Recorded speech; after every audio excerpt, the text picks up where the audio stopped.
함께하는 오늘의 큐티 시간입니다. 7월 20일 월요일, 오늘의 말씀은 신명기 12장 8절에서 14절 말씀입니다. 우리가 오늘 여기에서는 각기 소견대로 하였거니와 너희가 거기에서는 그렇게 하지 말지니라. 너희가 너희 하나님 여호와께서 주시는 안식과 기업에 아직은 이르지 못하였거니와 너희가 요단을 건너 너희 하나님 여호와께서 너희에게 기업으로 주시는 땅에 거주하게 될 때, 또는 여호와께서 너희에게 너희 주위의 모든 대적을 이기게 하시고 너희에게 안식을 주사 너희를 평안히 거주하게 하실 때에, 너희는 너희의 하나님 여호와께서 자기 이름을 두시려고 택하실 그곳으로 내가 명령하는 것을 모두 가지고 갈지니, 곧 너희의 번제와 너희의 희생과 너희의 11조와 너희 손의 거제와 너희가 여호와께 서원하는 모든 아름다운 서원물을 가져가고 너희와 너희의 자녀와 노비와 함께 너희의 하나님 여호와 앞에서 즐거워할 것이요, 네 성중에 있는 레위인과도 그리할지니 레위인은 너희 중에 분깃이나 기업이 없음이니라. 너는 삼가서 네게 보이는 아무 곳에서나 번제를 드리지 말고 오직 너희의 한 지파 중에 여호와께서 택하실 그곳에서 번제를 드리고 또 내가 네게 명령하는 모든 것을 거기서 행할지니라. 할렐루야, 한 주의 시작인 월요일 아침입니다. 이 이른 시간에 경건한 마음으로 하나님의 말씀을 사모하며 나아가는 안창교회 성도님들에게 하나님의 평안과 기쁨이 넘치시길 기도합니다. 오늘 우리가 듣는 말씀을 통하여 하나님을 만나고 복된 시간이 되길 바랍니다. 오늘 우리가 살펴볼 말씀은 신명기 12장의 말씀입니다. 신명기는 앞서 계속해서 살펴보았지만 모세가 이스라엘 백성들을 모아놓고 하나님의 백성으로 마땅히 갖추어야 할 규례와 하나님의 법에 대해 설명하고 그것을 지킬 것을 당부하고 있습니다. 신명기의 핵심 메시지라고 할 수 있는 것은 이스라엘 백성이 하나님이 택하신 백성으로서 이스라엘의 속박과 혼란으로부터 구원하시며 하나님이 친히 이들과 언약적 관계를 맺고 이들을 이끌어내신다는 것입니다. 하나님은 거룩하신 분입니다. 레위기 11장 44절에서 45절 말씀을 살펴보면 하나님은 거룩하신 분으로 말하고 있습니다. 따라서 하나님의 백성인 이스라엘 백성도 거룩해야 했습니다. 하지만 이들에게는 규칙도 법칙도 또 하나님을 섬기는 법도 제대로 모르는 백성이었습니다. 아무것도 준비가 되지 않았고 지식도 없는 이 백성들과 하나님은 구원의 언약을 맺으셨고 이들이 지켜야 할 계명과 규례를 모세를 통해 주셨습니다. 이들과 맺은 언약은 유일하신 하나님만을 바라보고 섬기라는 계명입니다.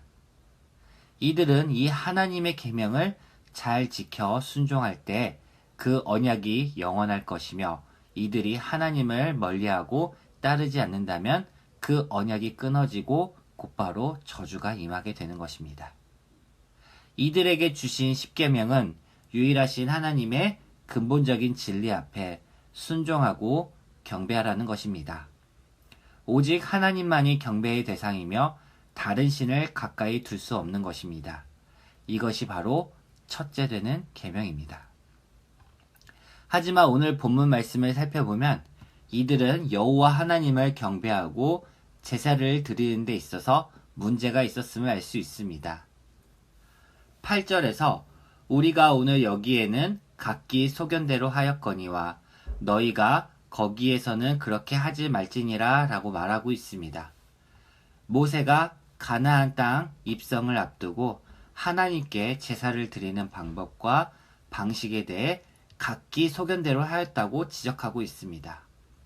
그러면서 가나안 땅에 들어가서는 그렇게 하지 말라고 당부하고 있습니다. 각기 소견대로라 함은 이방 우상을 섬기던 방식이나 물건, 의복 등을 말합니다. 또한 아무 데서나 제사를 드리는 등 각기 자기들의 옳은 소견대로 행함으로써 예배의 본질인 하나님 경배보다 자신들의 만족을 위한 제사가 성행했음을 알 수 있습니다. 하나님께 대한 예배를 아름답게 개선한다는 명목으로 우리의 방법과 생각으로 마음대로 할 것이 아니라 하나님이 정하신 방식대로 예배를 드려야 합니다. 그렇다면 하나님이 정하신 방식은 무엇이 있을까요? 이에 모세는 계속 이어서 말하고 있습니다. 10절부터 살펴보면 이스라엘 백성이 새 땅에 들어가거든 지정한 장소에서 너희의 희생과 11조와 손의 거제와 모든 아름다운 서원물을 드리라고 말하고 있습니다. 하나님께 드리는 제사에는 빈손으로 가면 안 됩니다. 사람이 원하는 대로 각기 좋은 소견대로 가져가는 것도 아닙니다. 본문에서는 희생과 11조 그리고 거제와 아름다운 서원물이라고 말하고 있습니다. 하나님께 드리는 제사는 단순히 동물을 번제로 드리는 것만이 다가 아닙니다. 희생과 11조, 서원물은 하나님이 지켜주시는 삶에 감사하며 우리의 소산과 정성, 마음을 드리는 정신이 담겨 있습니다. 그리고 이 모든 것을 거제로, 즉 하나님께 두 손을 올려 정성껏 드려야 합니다. 우리가 하나님께 드릴 것을 다 준비했다 하더라도 중요한 것이 하나 더 있습니다. 12절 말씀을 살펴보면 너희와 너희의 자녀와 노비와 함께 너희의 하나님 여호와 앞에서 즐거워할 것이요 라고 말하고 있습니다. 이 모든 예물을 하나님께 혼자 드리는 것이 아니라 자녀와 노비라 할지라도 모두 하나님을 경배하고 그 시간을 즐겁게 보내야 한다는 것입니다. 하나님을 올바로 섬기며 경배하는 백성에겐 즐거움과 감사함이 끊이질 않습니다. 우리 또한 매주 반복되는 예배지만 그 시간을 우리는 얼마나 사모하고 준비하며 즐겁게 보내는지 생각해 봐야 합니다. 우리를 지켜주시고 복주시며 우리를 구원해 주신 그 은혜에 얼마나 하나님께 보답하며 살고 있습니까? 11절에서는 자기 이름을 두시려고 라는 표현을 쓰고 있습니다. 여호와 하나님은 자기 이름을 높이고 경배하는 자를 찾으시는 분입니다. 마지막으로 13절, 14절을 살펴보면 아무 곳에서나 번제를 드리지 말고 여호와께서 택하실 그곳에서 경배할 것을 말합니다. 이 지정할 곳은 예루살렘 성전을 말하고 있으며 후에는 말씀이 육신이 되신 예수 그리스도가 있는 곳, 즉 그분을 믿는 우리의 마음이 성전이 됩니다. 하나님은 거룩하신 분입니다. 따라서 하나님을 믿고 따르는 우리 모두 거룩해야 합니다. 이 거룩은 하나님 앞에 나아가서 우리의 죄를 고백해야 얻습니다. 거룩해진 백성은 정성과 마음, 11조, 모든 것을 그분 앞에 기쁨으로 온전히 드려야 합니다. 우리의 생각이나 각기 소견대로 드리는 것이 아닙니다.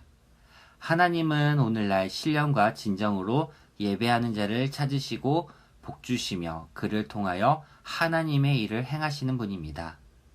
오늘 이 아침에 하나님의 말씀을 듣는 모든 성도님에게 예배가 회복되고 삶의 기쁨과 감사가 넘치시기를 기도합니다. 함께 기도하겠습니다. 사랑과 은혜가 충만하신 하나님, 오늘 우리에게 주신 은혜와 오늘 우리에게 주신 구원의 그 감격을 늘 묵상하며 나아갑니다. 오늘 하루 기쁨과 감사함으로 나아갑니다. 모든 것을 기뻐 받아주시옵시며 특히 예배가 회복되고 즐거움이 넘치길 원합니다. 안점교회 성도님들에게 기쁨과 감사가 늘 있기 원합니다. 모든 것 감사하며 예수님 이름으로 기도합니다.